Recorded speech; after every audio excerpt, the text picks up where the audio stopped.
Hello friends, എല്ലാവർക്കും സ്വാഗതം പുതിയ വീഡിയോയിലേക്ക്. ഇന്ന് ഞാൻ വന്നിട്ടുള്ളത് ഒരു വെറൈറ്റി ആയിട്ടുള്ള എഗ്ഗ് കറി റെസിപ്പി ആയിട്ടാണ്.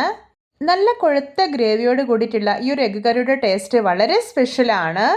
എന്നും പറയുന്ന പോലെ വീഡിയോ കണ്ടിട്ട് ഇഷ്ടപ്പെടുവാണെങ്കിൽ ലൈക്ക് ചെയ്യുക, ഷെയർ ചെയ്യുക, കമൻറ്റ് ചെയ്യുക, ചാനൽ സബ്സ്ക്രൈബ് ചെയ്യാനും മറക്കരുതേ. പിന്നെ ഫേസ്ബുക്കിലൂടെയാണ് വീഡിയോ കാണുന്നതെങ്കിൽ പേജ് ഫോളോ കൂടി ചെയ്യണേ. അപ്പോൾ നമുക്ക് നേരെ വീഡിയോയിലോട്ട് പോവാം.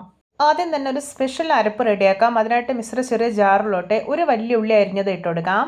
ഇതിലോട്ട് 3 പച്ചമുളക് അരിഞ്ഞത്, ചെറിയ 4 കഷ്ണം ഇഞ്ചി, 3 അല്ലി വെളുത്തുള്ളി ഇട്ട് കൊടുക്കാം. ഇനി കറിക്ക് നല്ലൊരു കൊഴുപ്പും ടേസ്റ്റും കിട്ടാൻ വേണ്ടിയിട്ട് ഒരു 20 അണ്ടിപ്പരിപ്പ് ഇട്ട് കൊടുക്കുന്നുണ്ട്. ഇനി ഇതിലോട്ട് കുറച്ച് തേങ്ങാപ്പാൽ ഒഴിച്ചു കൊടുക്കാം. എന്നിട്ട് നല്ല സ്മൂത്ത് ആയിട്ടൊന്ന് അരച്ചെടുക്കാം. ഇപ്പോൾ ഇതാ നല്ല സ്മൂത്തായി തന്നെ അരച്ചെടുത്തിട്ടുണ്ട്. അണ്ടിപ്പരിപ്പൊക്കെ നന്നായിട്ട് തന്നെ അരിഞ്ഞു കിട്ടണം, അപ്പോഴേ കറിക്ക് നല്ലൊരു ടേസ്റ്റും കൊഴുപ്പും ഉണ്ടാവത്തുള്ളൂ. ഇനി ഇതൊന്ന് മാറ്റി വയ്ക്കാം.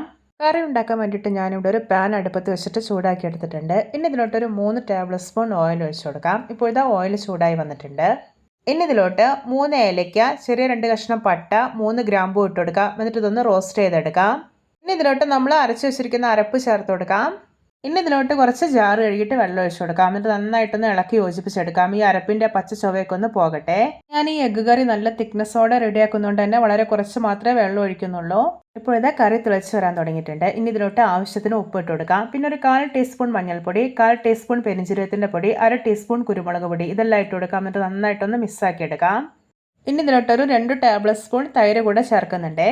ഇനി ഇതിലോട്ട് ചേർക്കാൻ പോകുന്നത് തേങ്ങാപ്പാലാണ്. ഞാൻ ഇവിടെ ഒരു ബൗളിൽ ഒരു 1/4 ഭാഗത്തോളം 1/4 പാലാണ് ചേർക്കുന്നത്. ഇതിലോട്ടൊരു 1/4 ടീസ്പൂൺ ഗരം മസാലയും കുറച്ച് കറിവേപ്പില കൂടി ഇട്ട് കൊടുക്കാം. എന്നിട്ടൊന്ന് മിക്സാക്കി എടുക്കാം. ഇപ്പോൾ ഇതാ കറിയൊക്കെ ഒന്ന് തിളച്ച് വരാൻ തുടങ്ങിയിട്ടുണ്ട്. ഇനി ഇതിലോട്ട് ബോയിൽഡ് എഗ്ഗ് ചേർത്ത് കൊടുക്കാം. ഞാനൊരു 3 ബോയിൽഡ് എഗ്ഗാണ് എടുത്തിട്ടുള്ളത്. ഇതൊന്ന് വരിഞ്ഞിട്ടാണ് ചേർക്കുന്നത്. ഇനി ഈ ഗ്രേവി എല്ലാം എഗ്ഗിൻ്റെ മേലേക്ക് നാക്കി കൊടുക്കുകയാണ്. ഇതിന്മേൽ നന്നായിട്ടൊന്ന് പിടിക്കട്ടെ. ഇപ്പോൾ കറി കണ്ടോ, നല്ല പാകത്തിന് തന്നെ തിക്കായി വന്നിട്ടുണ്ട്. ഇതിൻ്റെ മേലേക്ക് കുറച്ച് മല്ലിയില അരിഞ്ഞത് കൂടി ഇട്ട് കൊടുക്കാം. ശേഷം ഇത് വാങ്ങി വെക്കാവുന്നതാണ്.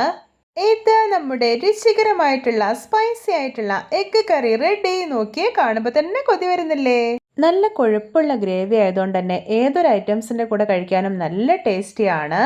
അപ്പോൾ നമ്മുടെയൊക്കെ വീട്ടിൽ എപ്പോഴും ഉണ്ടാകുന്ന വളരെ കുറഞ്ഞ ഇൻഗ്രീഡിയൻസ് മാത്രം ഉപയോഗിച്ചിട്ട് എത്ര സിമ്പിളായിട്ടാണല്ലേ ഈ ഒരു ടേസ്റ്റി എഗ്ഗ് കറി ഉണ്ടാക്കിയെടുത്തിട്ടുള്ളത്. എല്ലാവർക്കും എൻ്റെ variety and tasty egg curry recipe ഇഷ്ടപ്പെട്ടെന്ന് വിചാരിക്കുന്നു. ഇഷ്ടപ്പെട്ടാൽ സപ്പോർട്ട് ചെയ്യാൻ മറക്കരുതേ. അപ്പോൾ ഇതുപോലെയുള്ള വെറൈറ്റി വീഡിയോകളായി നമുക്ക് വീണ്ടും കണ്ടുമുട്ടാം. Okay, bye bye.